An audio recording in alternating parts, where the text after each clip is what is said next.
Vamos lá, pessoal. Pessoal, seguindo aí, ó.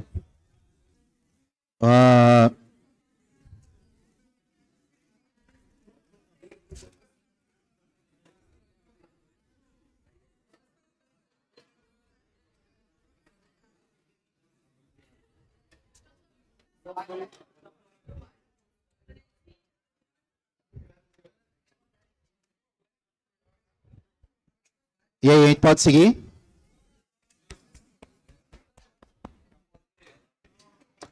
Bom, pessoal, ó, mais uma questão aí. Nesse segundo tempo, eu vou continuar. A gente termina a questão que envolve a Convenção Americana sobre Direitos Humanos, também conhecida como Pacto de São José da Costa Rica. Vou fazer alguns comentários sobre essa questão. E depois eu vou montar aqui no quadro um quadro esquematizado sobre a Comissão e a Corte Interamericana de Direitos Humanos. Beleza? Que era para essa altura do campeonato as senhoras e os senhores terem lido. Né? Mas eu sei que muitos não leram, ou por não teve tempo, ou porque estava com preguiça mesmo, não gosta de ler, né? Ou porque está esperando um milagre domingo, né? E não há. Beleza? Não há. Pessoal, sobre o assunto direitos humanos e direito constitucional, como eu havia falado antes do intervalo, são assuntos muito próximos, muito parecidos, tá? E, seguindo aqui, a próxima questão aí sobre a Convenção. À luz da Convenção Americana sobre Direitos Humanos, que eu vou falar dela daqui a pouquinho, também conhecida como Pacto de São José da Costa Rica, julgue os itens.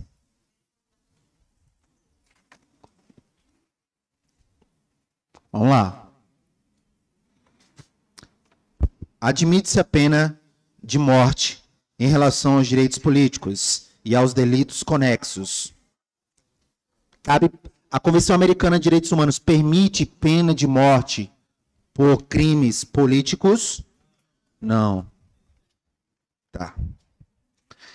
A Convenção Americana de Direitos Humanos, os países que fazem parte, os estados parte, eles podem admitir a pena de morte como uma pena legalmente viável? Sim ou não? Muito bem, não.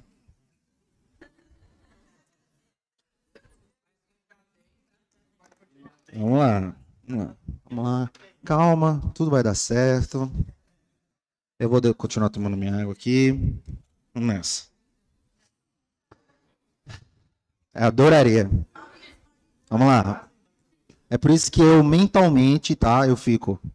Supõe-se que eu fico malditos, desgraçados, malditos, alunos malditos. Mas é só mentalmente. Vamos lá. Pessoal, a Convenção Americana sobre Direitos Humanos, ela trata, sim, sobre a pena de morte.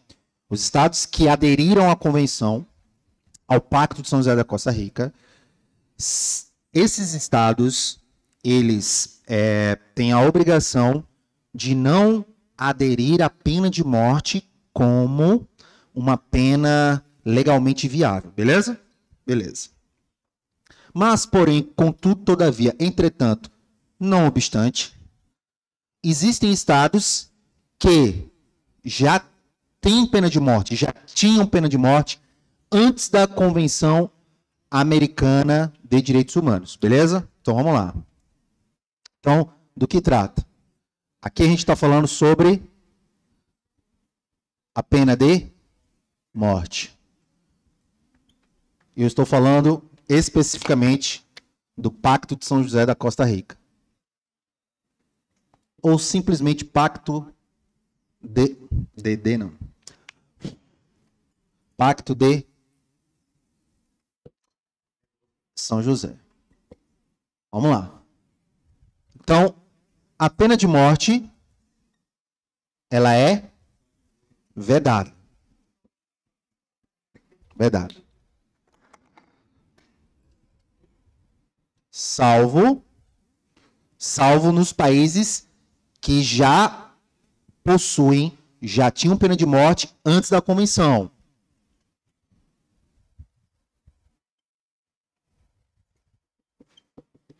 Salvo os países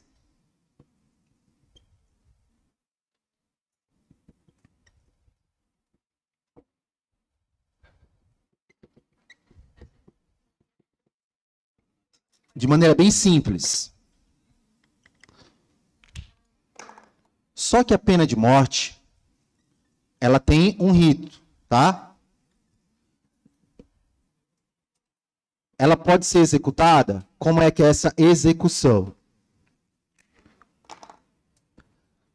O próprio Pacto de São José da Costa Rica diz que os países que ainda têm pena de morte, eles podem manter, beleza, desde que seja respeitado ou sejam respeitados alguns critérios, tá? Essa execução.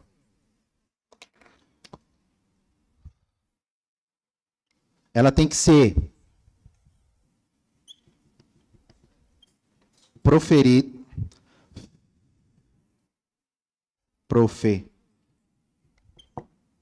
ela tem que ser proferida pelo Estado na figura de quem? De um juiz.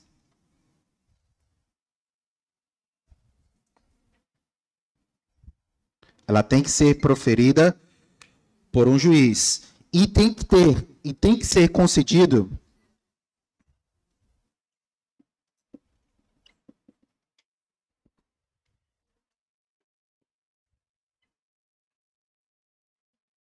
o contraditório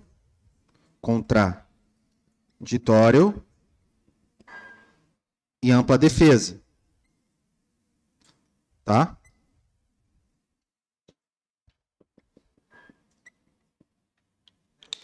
E ampla defesa. E nem sempre ela poderá ser aplicada. Existem as exceções em que você não pode aplicar pena de morte.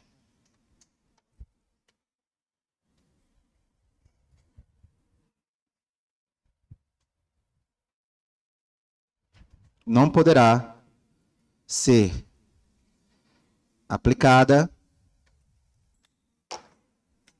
não pode ser aplicada a menores. Menor de idade não pode ser executado via pena de morte. Beleza?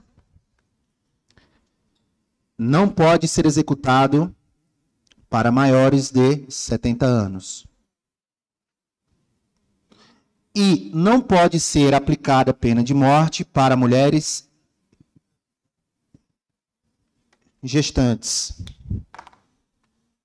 Até porque se você executa a pena de morte numa mulher grávida, você vai estar assassinando o menor ali que não tem nada a ver. Beleza?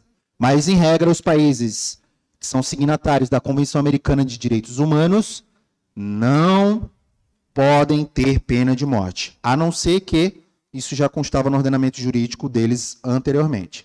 Tá bom? Vocês estão entendendo? Espero que sim. Vamos lá. Deixa eu ver outra informação aí que eu poderia dar para vocês sobre essa execução. Não, vamos continuar. Oi.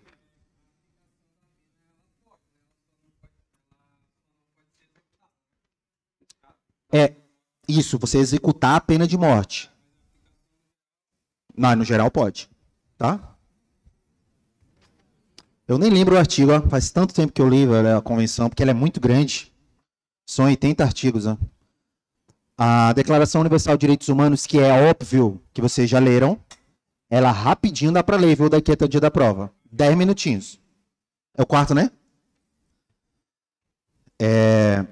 A Declaração Universal de Direitos Humanos vai dar para ler facinho. Como eu falei, ela só tem um preâmbulo, 7 considerações e 30 artigos. Tá? E são artigos bem pequenininhos. Vamos lá.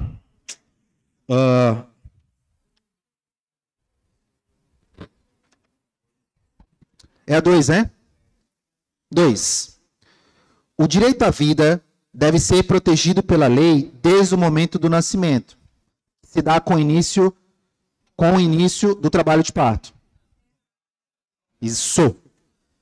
Galera, essa questão cai muito quando se refere à Convenção Americana de Direitos Humanos. A vida é protegida intrauterina, desde a concepção. Nós vimos agora nos debates presidenciais o padre muito legal das faculdades mentais dizendo que é contra o aborto e que deve ser protegido desde a concepção. Ele utilizou essa palavra. Beleza? Vamos nessa. Seguindo. Então, errado ali, nascimento, né? O 3. As penas privativas de liberdade têm por finalidade essencial a retribuição do mal causado.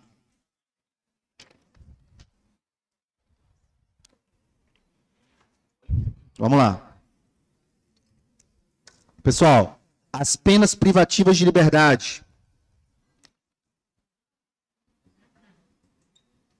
Penas privativas de liberdade. Como eu sempre falo, o Brasil não tem pena de morte, né? Tanto é que a vida é o bem jurídico tutelado mais importante. Por isso que se discute tanto a questão do aborto. Porque é para proteger a vida, tá? Há quem é contra, há quem é a favor, tá? Então vamos lá. Depois de interromper uma vida, para você acabar com a vida de uma pessoa sem tirar a vida dessa pessoa, basta restringir a sua liberdade, principalmente liberdade de locomoção. Por isso que existem as penas privativas de liberdade. É o cara que não consegue conviver em sociedade, você retira ele do meio da sociedade e coloca ele numa jaulinha lá no cantinho para pensar nas bobagens que ele fez. Beleza? Tá. Aí a questão diz que tem a finalidade essencial. Na essência, a finalidade é reparar ou... É isso? Tem por final? Reparar ou retribuir o mal causado. E essa é uma questão que eu achei ela muito top. Por quê? Porque a gente vê no Brasil a prisão como se fosse uma vingança. Porra, o cara matou uma menina de 5 anos. Estuprou e matou. Isso é algo que mexe com a gente emocionalmente. Mexe pra caramba. E a gente quer vingança a todo custo. Isso é bem do ser humano. Só que as penas privativas de liberdade, independente do crime que o cara cometeu, não é para reparação ou retribuir o mal que ele causou. Nada a ver tem com isso. A finalidade é justamente essa, readaptação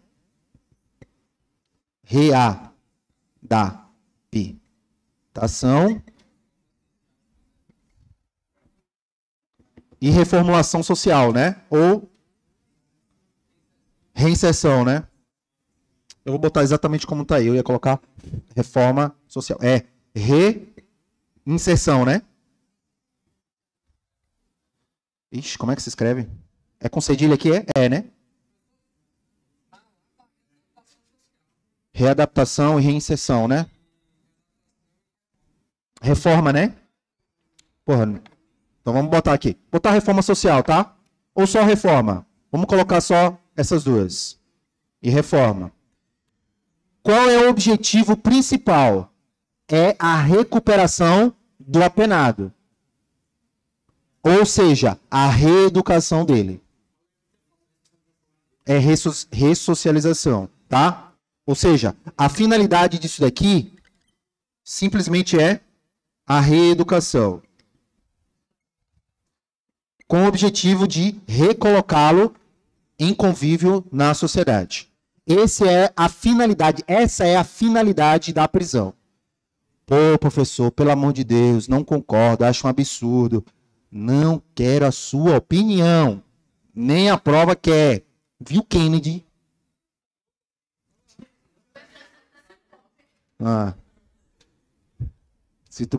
Tá, esquece. Eu cometi um crime aqui, mas vamos lá. Tranquilo até aí, né, pessoal? 1, 2 e 3 erradas. Vamos lá. 4.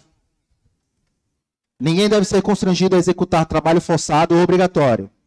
Nos países em que se prescreve, para certos delitos, pena privativa de liberdade acompanhada de trabalhos forçados. Essa disposição não pode ser interpretada no sentido de proibir o cumprimento da dita pena, imposta por um juiz ou tribunal competente. Certo? Isso aí. Tá? E ninguém deve ser detido por dívidas. Esse princípio não limita os mandados da autoridade judiciária competente, expedidos em virtude de inadimplemento de obrigação alimentar. Certo? Também. Beleza?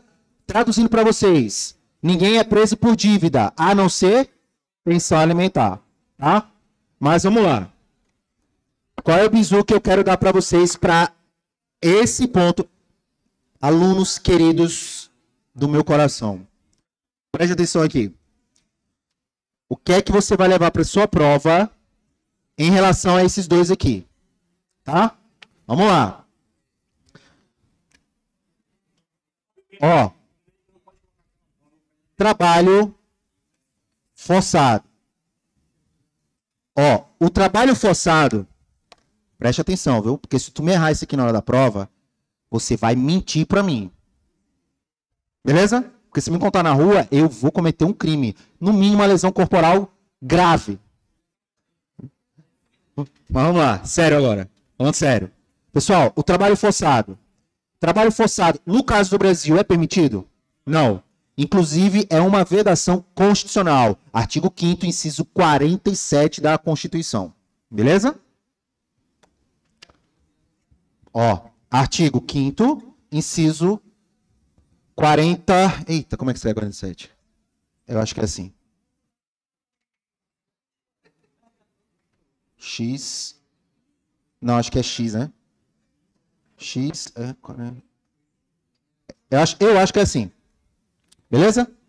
Artigo 5º, inciso 47. São vedadas as seguintes penas. Aí tem lá, pena de morte, salvo guerra declarada. Não é isso?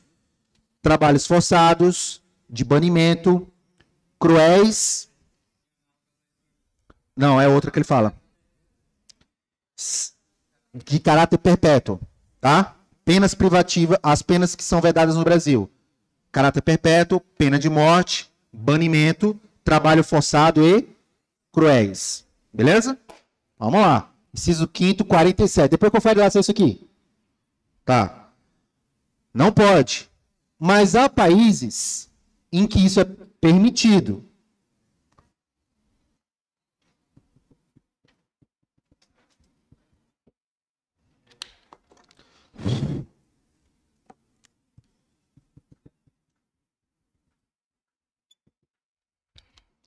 Lembrando que essa exceção é para os países que adotam, tá? Os países signatários que adotam. Tem alguns países em que é possível o trabalho forçado, tá? É possível o trabalho forçado? Sim. Sim. Desde que?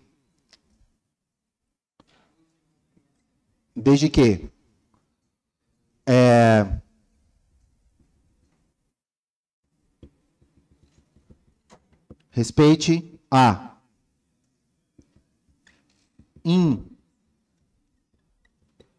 integridade física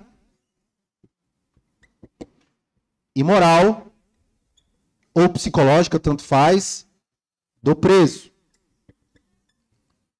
E pode ter trabalho forçado? Pode. Desde que não fira direitos humanos. Respeite direitos humanos fundamentais, tá? Ou básicos.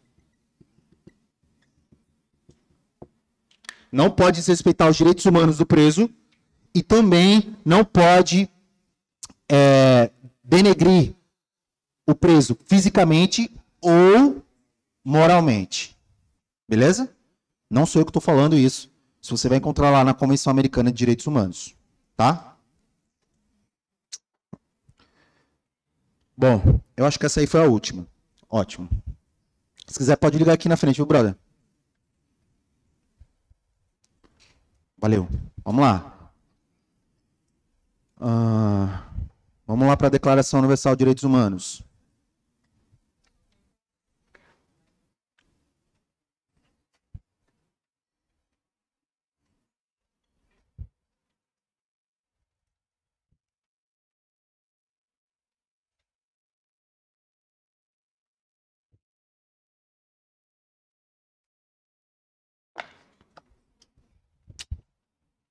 Vamos lá. Vamos continuar aqui no Data Show. No PowerPoint, não é? Então, pessoal, algo que está sendo cobrado para vocês aí. Declaração Universal de Direitos Humanos. Tá? A Declaração Universal de Direitos Humanos, primeira coisa que eu quero que vocês saibam, a Declaração Universal de Direitos Humanos foi o primeiro documento a garantir direitos humanos para toda a raça humana. Beleza? Então, a Declaração Universal de Direitos Humanos é o primeiro documento para toda a raça humana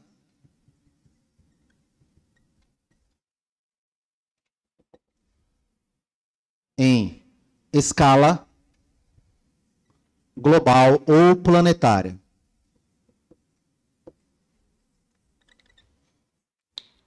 Ou planificada para quem acredita na Terra plana. Beleza? Documento para toda a raça humana em escala global. Tá? A Declaração Universal de Direitos Humanos, ela é um documento datado do dia 10 de dezembro de 1948. Documento que foi feito pela ONU, Organização das Nações Unidas, pós Segunda Grande Guerra Mundial. Pós Segunda Guerra. Outra informação. Foi um documento intitulado como resolução, é uma resolução 217A, de 10 de dezembro de 1948, da Organização das Nações Unidas. Tem um preâmbulo, 7 considerações e 30 artigos, que é óbvio que vocês já leram. Né? Porra, professor, por que o senhor está colocando data? Para parecer que você sabe muito, é inteligentão? Não, porque quando eu estava estudando para concurso, eu só estudava aquilo que ia cair. Eu não queria aprender, eu queria só saber o que vai cair e o resto que se dane. E a data eles já cobraram? Adivinha? Sim. Por quê, professor? Vamos lá. Porque a gente sabe que a Segunda Guerra Mundial, ela ocorreu de 1939 a 1945. Todo mundo lembra isso aqui da época do colégio, né? Pelo amor de Deus. Tá. Pessoal, a Segunda Guerra Mundial acabou em 45, beleza? Por que eu estou falando isso? Já houve questões dizendo que a Declaração Universal de Direitos Humanos é de 1945. E isso está errado. Ela é de 48. Beleza? Cuidado com isso aí na hora da sua prova lá. Por que a Declaração Universal de Direitos Humanos surgiu? Devido às atrocidades, principalmente da Itália fascista e da Alemanha nazista, durante a Segunda Guerra Mundial. Beleza? Em que foram mortos mais de 6 milhões de judeus. Então, a fim de que isso não ocorresse nunca mais na história da humanidade, os países se uniram e disseram, não, vamos fazer aqui um documento em escala global que respeite toda a raça humana. Daí a importância da Constituição Federal tratar lá no artigo 5º, parágrafo 3º, sobre tratados internacionais de direitos humanos. E ainda fala que tratados internacionais direitos fundamentais têm aplicação imediata. E a gente sabe que um direito fundamental, ele também é um direito humano. Beleza até aí? Tá. Quais são os bizus que eu... Bizu principal que eu vou dar para você aqui na hora da prova, como eu sempre falo, esse aqui eu não falo para qualquer turma. É só para turmas especiais como essa. Beleza? Tem que ler. Não tem jeito.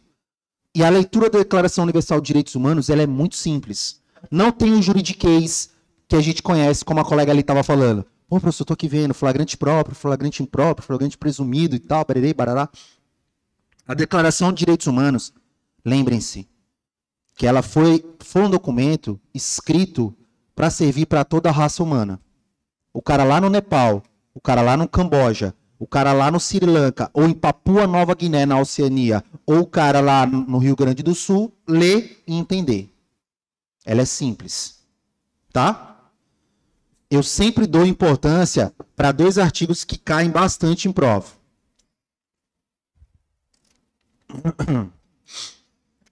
Um é o artigo 15 da DUDH. DUDH para os íntimos, né? Artigo 15 da DUDH. O artigo 15, ele diz bem simples pra gente. Todos têm direito à nacionalidade.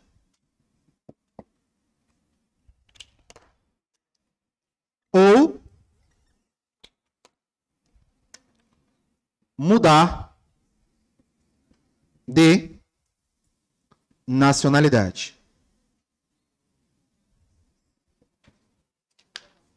Todos têm direito a uma nacionalidade ou mudar de nacionalidade. Beleza?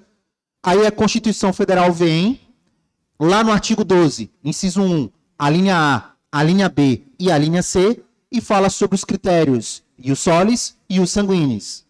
Os nascidos na República Federativa do Brasil, os nascidos na República Federativa do Brasil, ainda que de pais estrangeiros, desde que esses não estejam a serviço do seu país, serão considerados brasileiros natos. Os nascidos no estrangeiro, de pai ou mãe brasileira, a serviço da República Federativa do Brasil, será considerado brasileiro nato. O nascido no estrangeiro, de pai ou mãe brasileira, registrado em repartição pública competente, ou que venha a residir na República Federativa do Brasil e, após atingida a maioridade, opte pela nacionalidade brasileira, será considerado brasileiro nato. Tem que lembrar disso aí na hora da prova. Beleza? O artigo 15 da DUDH fala isso pra gente? Não. Ela só fala assim, você tem direito a ter uma nacionalidade. Ou mudar. Fui pro Japão. Porra, gostei do Japão, gostei da comida, só não tenho olho puxado. Posso ser japonês? Posso, não tem problema nenhum. A própria DUDH fala isso pra gente. Beleza? Qual o objetivo principal do artigo 15? Evitar a figura do apátrida.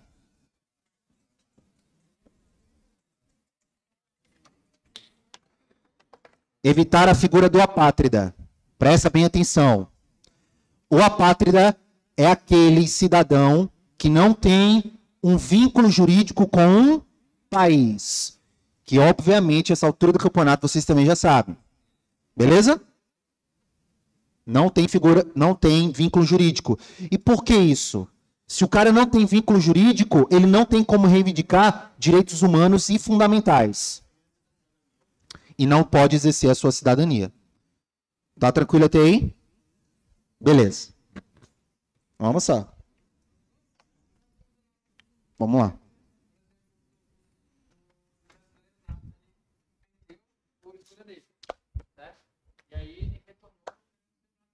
Uhum. Excelente pergunta e a resposta é depende. Vou falar sobre isso agora. Eu ia comentar sobre isso, ó. Quer dizer, ia, mas esqueci. Ainda bem que tocou no assunto. Eu saí de casa com isso pensando, porque a Banca CESP tem uma visão sobre isso. Vamos lá. Pergunta do colega. Eu sou brasileiro, fui morar na Itália. Porra, gostei da Itália, quero ser italiano.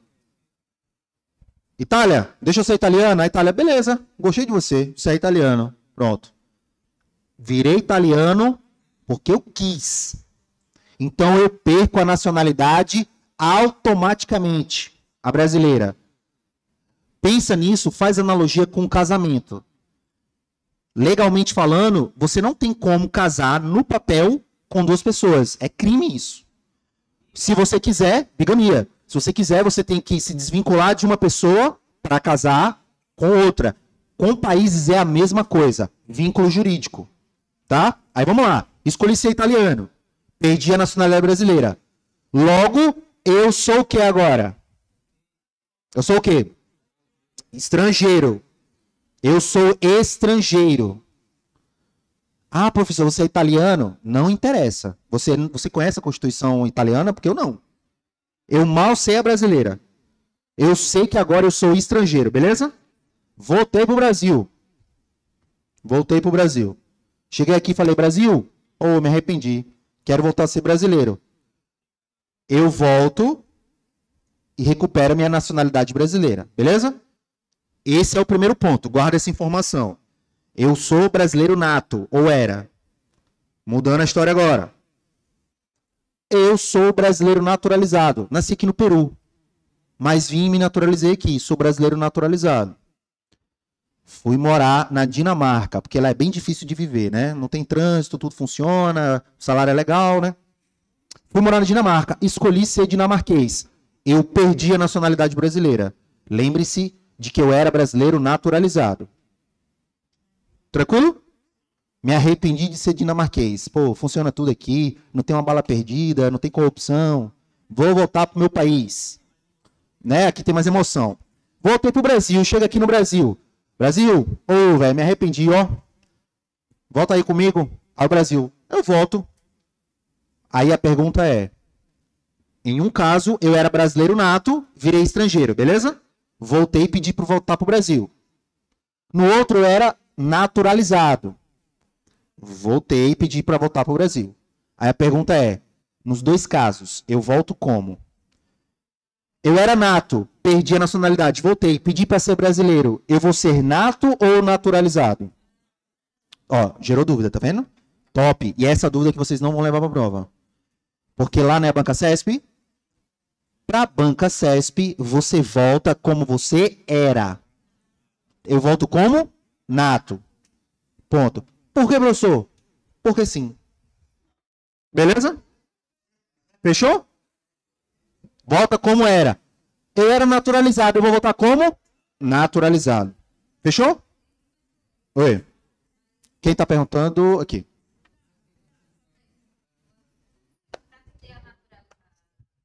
A nacionalidade.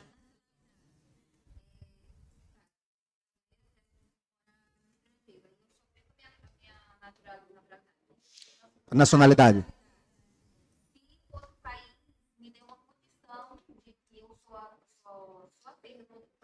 Uhum. Da sua nacionalidade. Então vamos lá. Ótima pergunta também. Você vai para fora do país. Se você escolher ser estrangeira, por livre e espontânea vontade, você perde a nacionalidade. Ponto. A exceção que a Constituição fala lá no artigo 12, parágrafo alguma coisa, que eu não lembro agora, é se por imposição de naturalização, ou seja, você está nos Estados Unidos, os Estados Unidos diz, quer ficar aqui? Beleza, desde que você vire americana. Então você não perde a brasileira, porque foi imposto a você. Beleza? É imposto. Ou para fins de trabalho.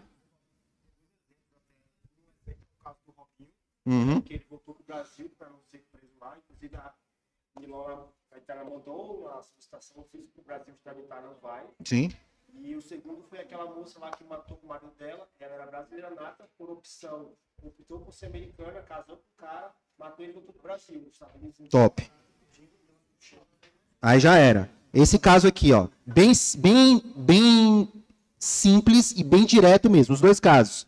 O Robinho cometeu um crime acusado, porque eu não sei o que aconteceu, eu não assisto essas fuleiragens. Estupro na Itália, veio pro Brasil.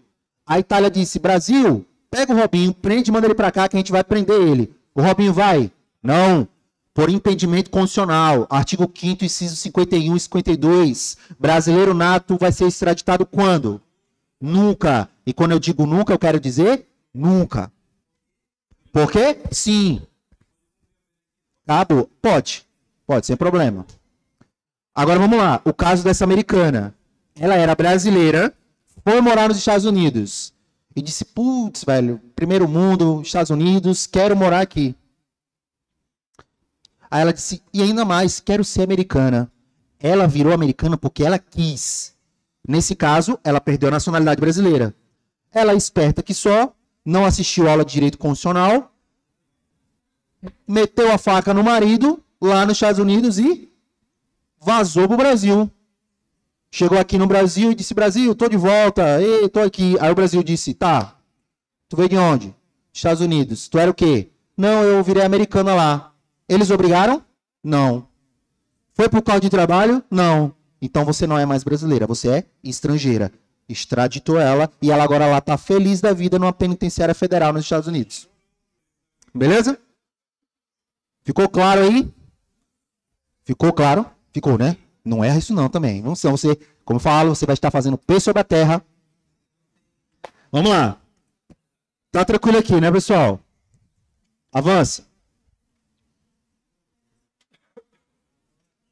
Ó.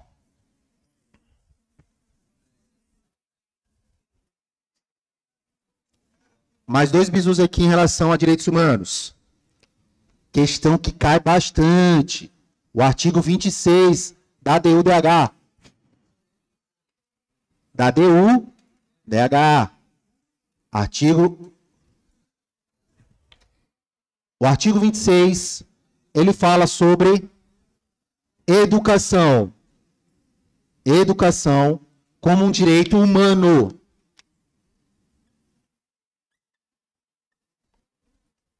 Beleza? E o artigo 26, ele fala pra gente sobre as modalidades. Modalidades. Cujas modalidades são 4. 4 modalidades de ensino. Vamos lá. A primeira é a elementar. A segunda é a fundamental.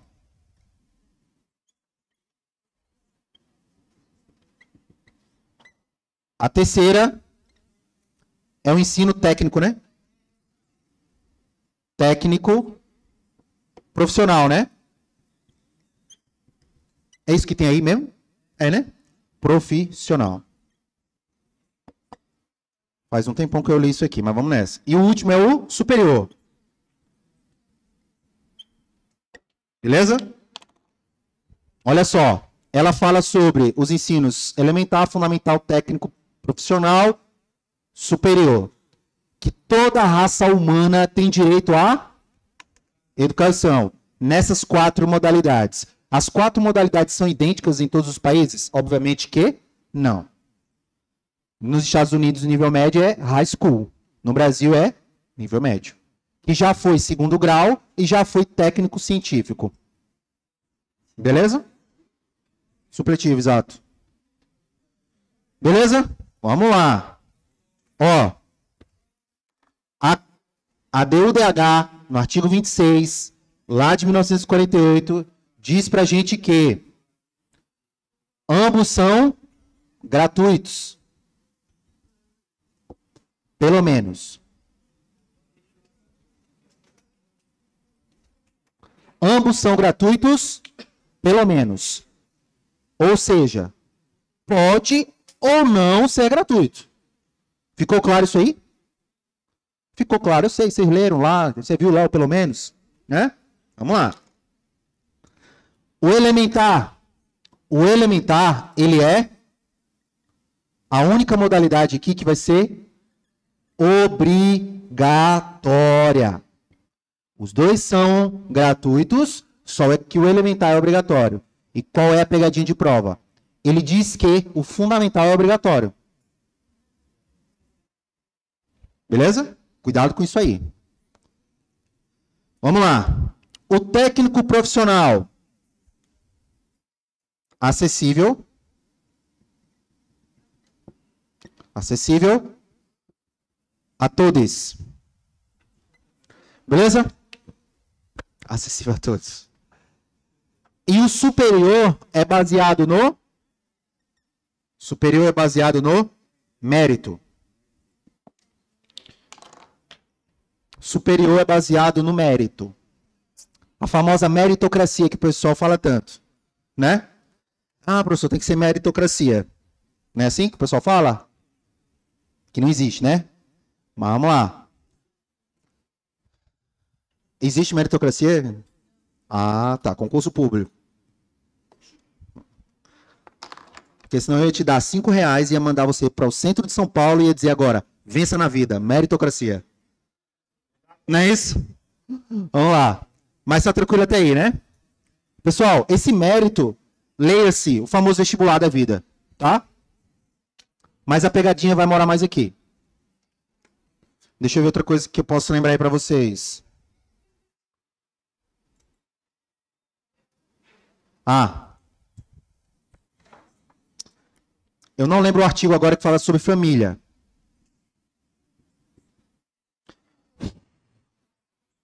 A DUDH diz que a família, presta bem atenção nisso aqui, viu?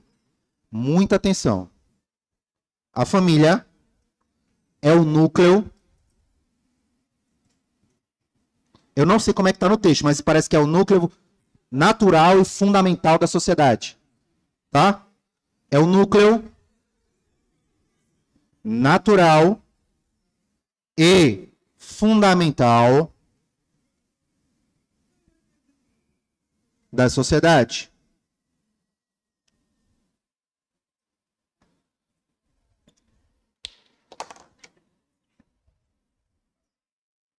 Atenção. Vou colocar aqui, ó. Atenção. Atenção. A DUDH fala também sobre casamento. O casamento é vedado. É vedado. O casamento é vedado para os... Preste atenção, malditos alunos legais. Casamento é vedado para os menores.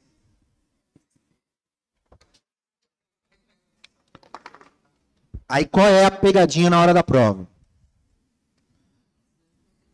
Vamos lá. Aqui e aqui.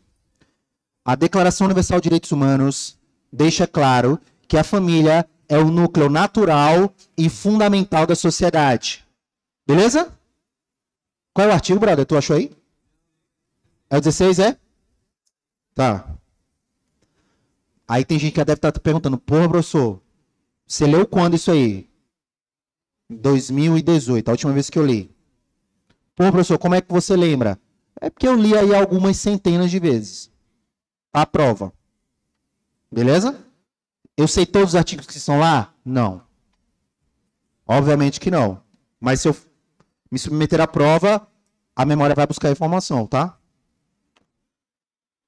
Ó. O casamento, ele é vedado, de acordo com a Declaração Universal de Direitos Humanos, para os menores. Não falei menor de 18 anos, tá? Eu falei menor. Por quê? Lembre-se de que a Declaração Universal de Direitos Humanos é um documento em escala global. E essa diferença entre o que é maior e menoridade acaba variando de país para país. Né? Nos Estados Unidos, por exemplo, eu não sei qual é a maioridade lá, mas não sei, não quero saber. Não sei, não quero saber. Estou cagando para os Estados Unidos. Eu quero saber o que cai na minha prova. Vamos lá. Véi, eu tô falando pra vocês brincando, mas eu falo sério. Vocês têm que começar a cagar para informações externas. Porque a memória da gente, o cérebro, é o nosso pior vilão. Ele prega peças e na hora você vai lembrar da porra de fora e vai esquecer do daqui. Principalmente quando eu tô falando nacionalidade. Tem cara que já fala, não sei o que o cara que nasceu onde, não sei o que, é americano. Oi? Como assim, meu filho americano? Tu já leu a Constituição Americana? Aí tu sabe lá, tu pegou a Constituição Americana e começou lá, we the people. Não foi assim? Só pode, velho. Eu estou cagando para os Estados Unidos. Eu quero saber o que acontece no meu país. E quais os critérios utilizados aqui. Por isso que a Declaração Universal de Direitos Humanos, ela é genérica. Ela fala para todo o globo terrestre. Ou para todo o plano. Para quem acredita em terra plana. Que deve ter alguém aqui que acredita.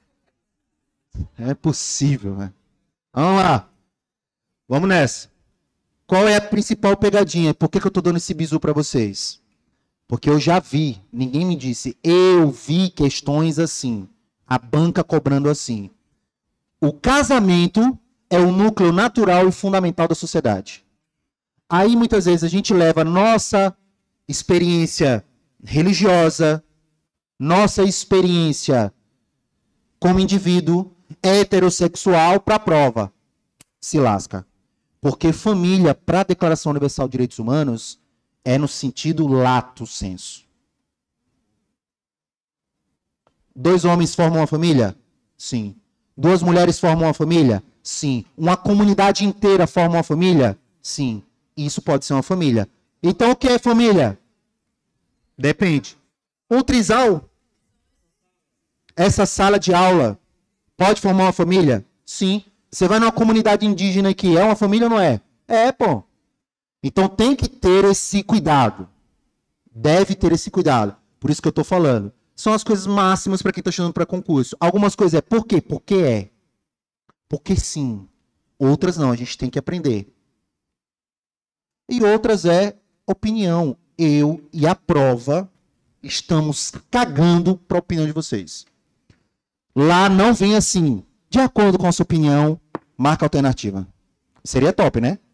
Mas não é. Beleza?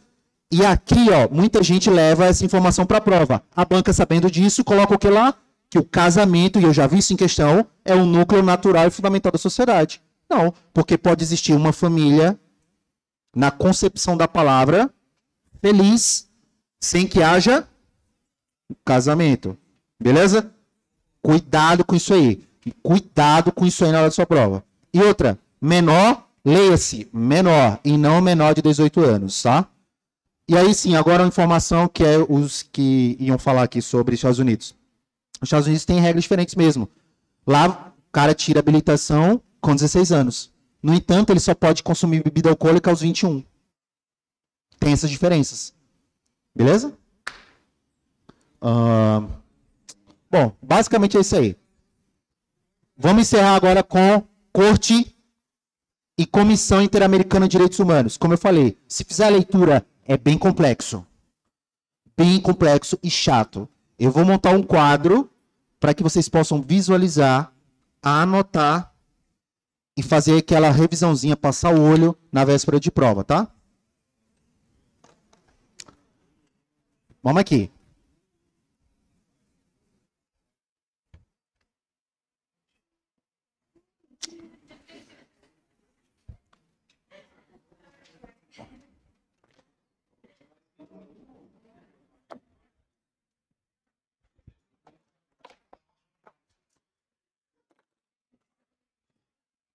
Vamos lá.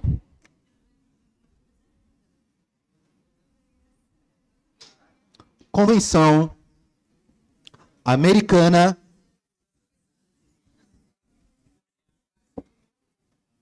de direitos humanos.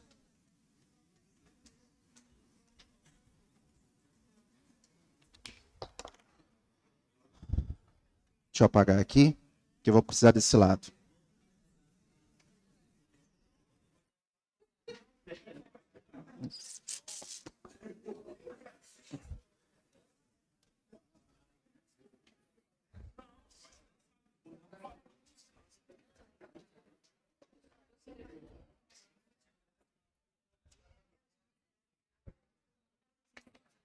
Pessoal, mais uma vez para a hora da sua prova, principalmente para nacionalidade.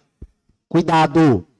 As bancas, sabendo disso de vocês, dessa curiosidade que é natural também, em relação ao mundo, vai inventar situações lá, do tipo, Walter White, ex-traficante de Albuquerque, Novo México, sul dos Estados Unidos, vem para o Brasil. Passaram alguns anos, e depois de trabalhar com isso, com aquilo, conhece Maria Júlia, se apaixona, se casa e se naturaliza brasileiro. Pronto. O que veio de informação para trás, eu estou cagando. Eu quero só saber de uma coisa, que ele é o que agora? Brasileiro naturalizá-lo. Aí sim, eu vou saber lá na frente do que é que vai se tratar. Se vai falar de extradição, se vai falar de perda de naturalização, em que casos, e eles vão falar isso. Fulano de tal, nascido no sul da França, migrou para o norte da Bélgica, morou um tempo nos Países Baixos e morou no Brasil, naturalizando-se brasileiro. Pronto. Ele mete esse monte de informação aí só para te atrapalhar. Cuidado na hora da prova, tá? Vamos lá.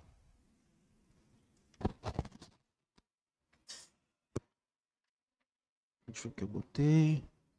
Deixa eu ver aqui. Ah, tá.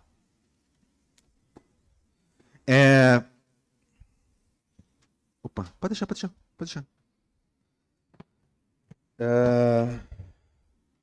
Comissão. Eu vou fazer normalmente como eu faço. Eu vou montar os dois ao mesmo tempo. Eu vou colocar desse lado. A comissão, ó. Comissão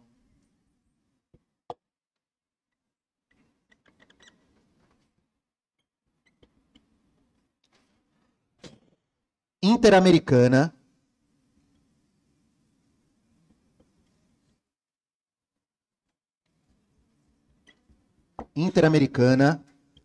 de Direitos Humanos. Do lado de cá, a Corte Interamericana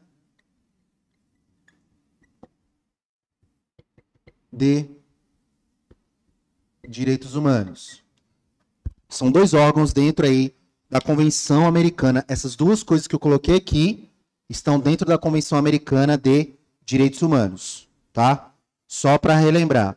A Convenção Americana de Direitos Humanos é de 1969. Entrou em vigor em 1978 e foi incorporada ao ordenamento jurídico brasileiro em 1992. E tirou do ordenamento jurídico brasileiro a prisão de um cara. Que tipo de cara? Isso foi uma pergunta, tá? Que tipo?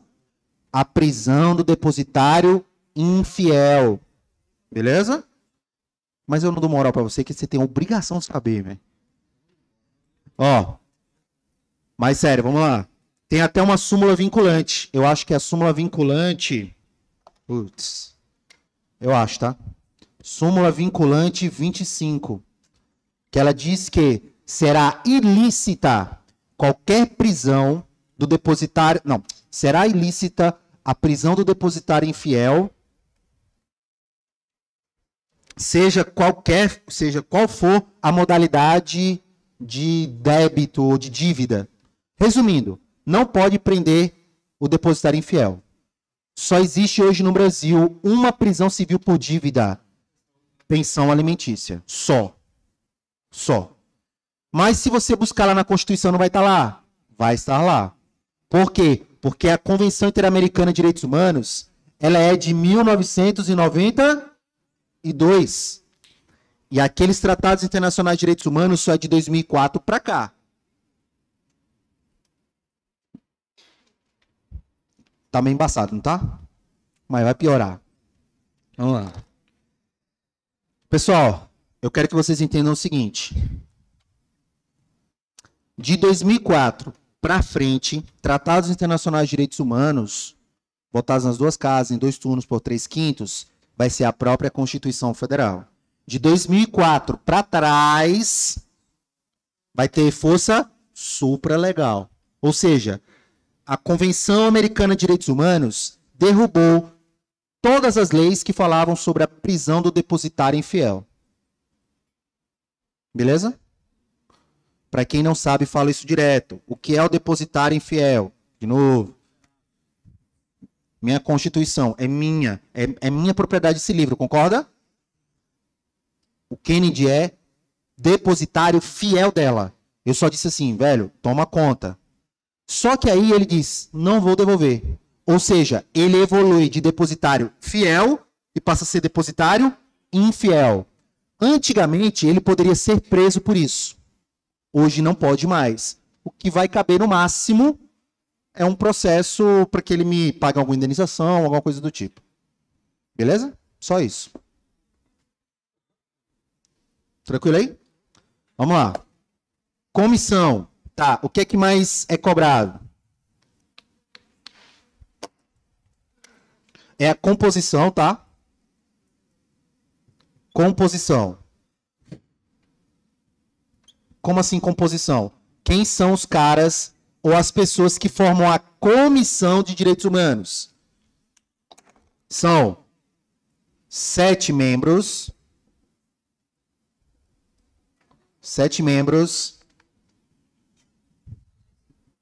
de elevada autoridade. 7 membros de elevada autoridade e conhecimento. E conhecimento em direitos humanos.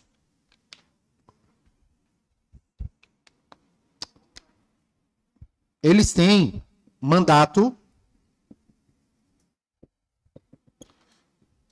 de 4 anos.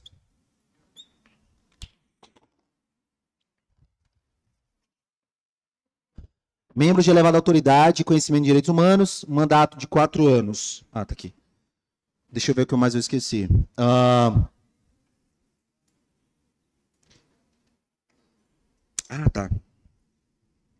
Função.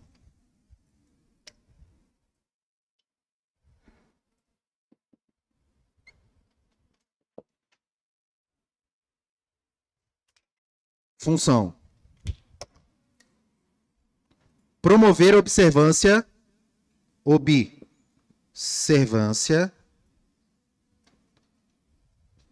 do respeito aos direitos humanos.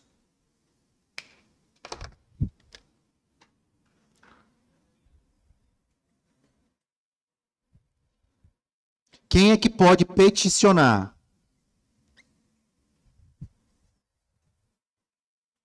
Peticionar. Qualquer pessoa ou ONG reconhecida por pelo menos um Estado membro. Tá? Pessoal, no começo parece meio confuso, mas quando o quadro estiver pronto, vocês vão entender exatamente para que serve cada órgão. Tá? Peticionar. Quem é que pode peticionar? Qualquer pessoa.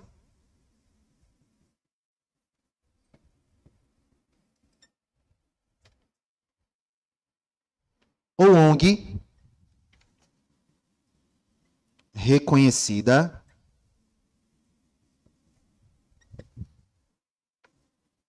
por um Estado membro. Como assim Estado-membro? Que faça parte da Convenção Interamericana de Direitos Humanos.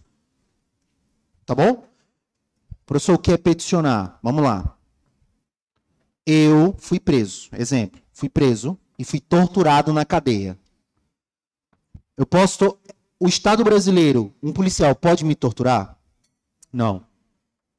O Estado brasileiro não pode me torturar. A Constituição veda qualquer tratamento desumano ou degradante. É vedado qualquer tipo de tortura. Tá?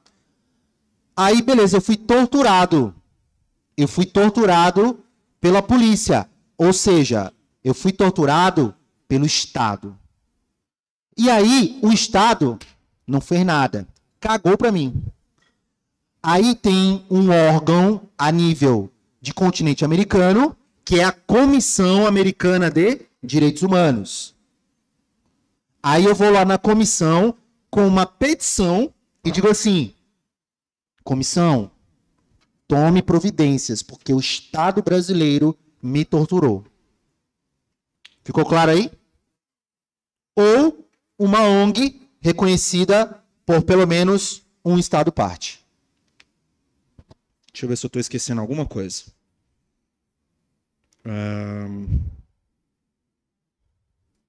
Não, é só isso mesmo. Vocês acham a lei na internet, tá? Deixa eu ver.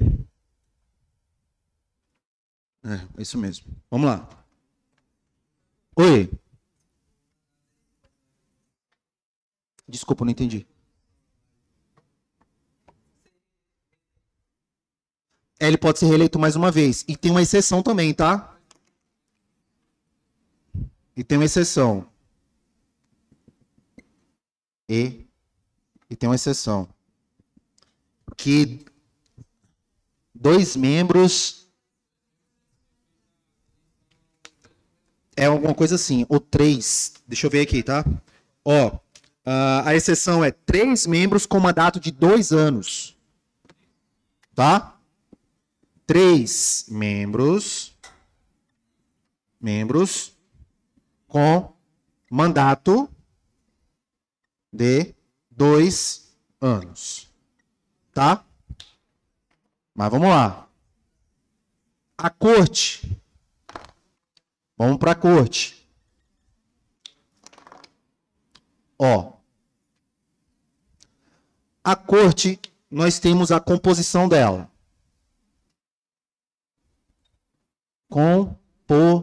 Composição. A composição da corte, ela é composta... Pessoal, aqui fica mais simples. Se a comissão, ela tem 7 pessoas, 7 membros, e se eu estou falando de uma corte que vai julgar, ela tem que ter 7 o quê? Juízes. Ficou claro? Pessoal, final da novela. Final da novela, acabou. O vilão não vai ser julgado? Ele é julgado onde? Por quem? Por um juiz. Então aqui são 7 juízes.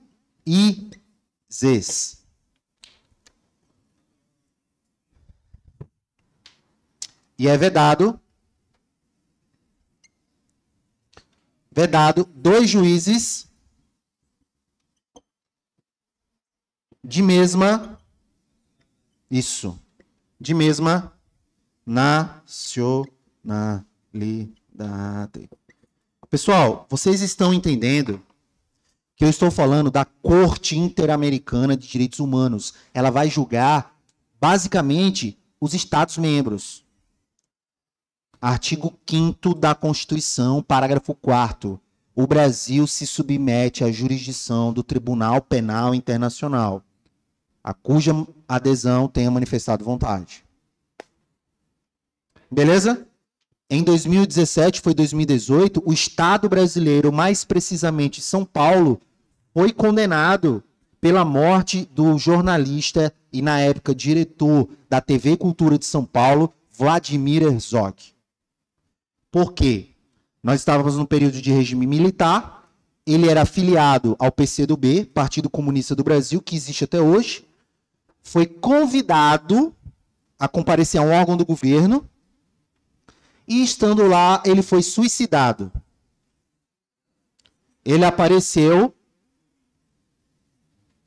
torturado, enforcado, foi convidado para se matar, né? Convidado a se matar. Ele foi torturado e morto, e o governo militar naquela época disse que ele se matou na cadeia. E ele era judeu. E uma das convicções religiosas do judaísmo é que judeus não podem ser sepultados no cemitério judaico que cometem suicídio. Isso não é bem visto dentro do judaísmo. Mas, na época, já se sabia que ele tinha sido morto dentro da cadeia e não se suicidado como o governo divulgou. E o atestado de óbito dele, que quem dá é o Estado brasileiro, saiu como suicídio. E aí, o que acontece? Anos depois, o Estado brasileiro foi obrigado a retificar o atestado de óbito dele e a família também foi indenizada de alguma forma, eu acho. Confesso que não lembro agora. Mas o Estado brasileiro foi penalizado por ter matado um cidadão. Porque desrespeitou direitos humanos fundamentais. Beleza? Então, a quem você recorre isso? A cortes internacionais. Como existe, por exemplo, o Tribunal Penal Internacional, que julgou, por exemplo, ditadores como Slobodan Milošević, da antiga Iugoslávia. Tá?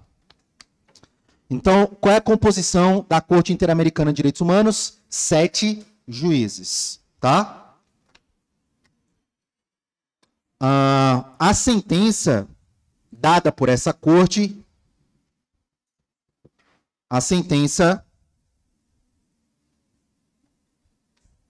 ela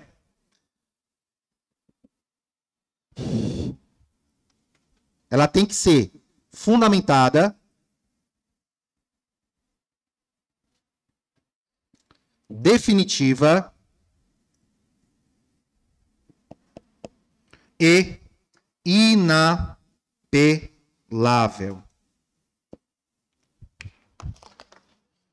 Ela é fundamentada, definitiva e inapelável, tá? Tem outra informação.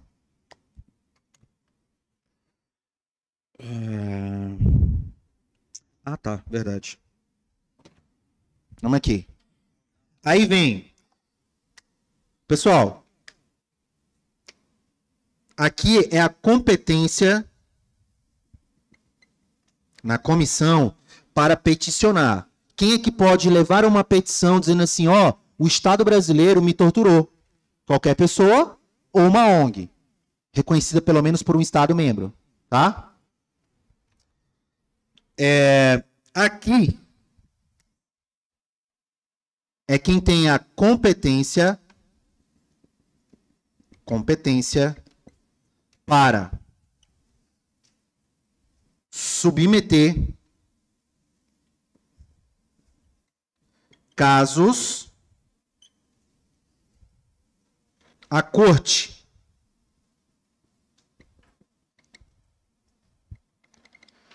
Quem é que tem competência para submeter casos à Corte Interamericana de Direitos Humanos?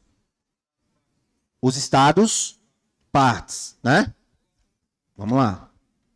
Então, vai ter competência a própria Comissão de Direitos Humanos, Comissão de Direitos Humanos. Então, vamos lá. Ficou claro aqui?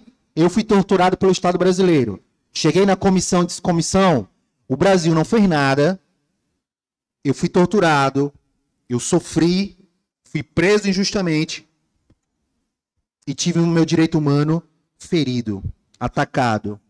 A comissão, beleza, me dá aí a petição. Ela pega essa petição, pega a petição de qualquer pessoa ou Estado membro e leva lá e diz assim, corte, julga esse caso. É assim que funciona. Ficou claro? A Comissão de Direitos Humanos ou o Estado diretamente. Ou o Estado membro. Ou Estado parte. tem competência para submeter casos à Corte Interamericana de Direitos Humanos.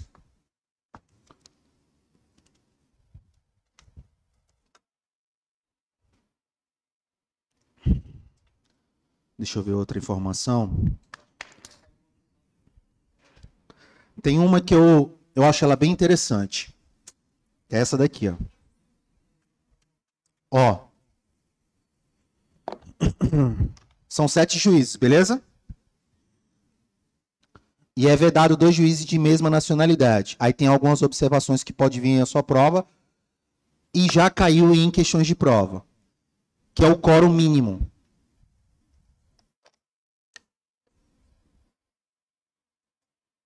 Quórum mínimo. Como assim, professor? Quórum mínimo. Não tem 7 juízes? Os 7 tem que julgar. Mas aí adoeceu. Adoeceram os caras. Tem que ter um quórum mínimo, uma quantidade mínima dos juízes para julgar. E a própria comissão diz que o quórum mínimo é de 5 juízes. Cuidado com isso aqui na prova. A prova pode vir para você e falar assim: a Corte Interamericana de Direitos Humanos é composta por 5 juízes. Certo ou errado? A composição é quantas? A Corte Interamericana de Direitos Humanos, o quórum mínimo é de 7 juízes. Certo ou errado? O mínimo é 5. Tranquilo aí? Eu sei que é muita informação. Eu sei que isso aí começa lá no artigo 32, eu acho, vai até os 70 e pouco. Quórum para deliberações. Ah, tá. A última informação. Como é que ocorrem as votações desses respectivos juízes aqui? Tá?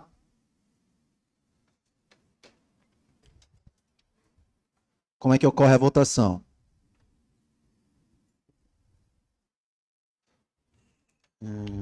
Ou é deliberação? Putz, esqueci. Vamos lá. Não, é votação mesmo. Votação. A votação, ela ocorre em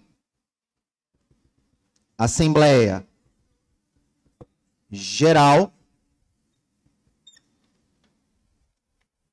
Assembleia Geral. E essa votação, ela é secreta. E aí vem o que mais cai em prova. E a votação tem que ser por maioria absoluta.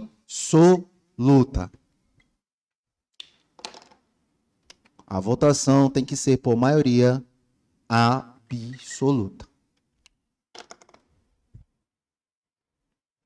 Porra, professor, o senhor matou aí a Corte Interamericana de Direitos Humanos e a Comissão Interamericana de Direitos Humanos? Não. Tem tudo aí? Óbvio que não. Muita coisa tem que ler mesmo, tem que papirar, não tem segredo. Aqui a gente só dá alguns bisuzinhos e para ficar claro para vocês que são órgãos distintos e quem pode peticionar.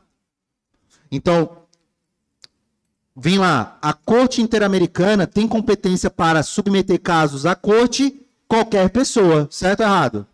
Errado. Comissão ou Estado membro. Beleza? Bom, eu acho que aí já dá para, se houver alguma questão, ixi Maria, se houver alguma questão de Corte e Comissão e Convenção Americana de Direitos Humanos, já dá para ajudar, mas eu aconselho que vocês leiam isso aí antes da prova e o principal, a Declaração Universal de Direitos Humanos, valeu? Então, galera, valeu e bons estudos aí, boa prova, falou?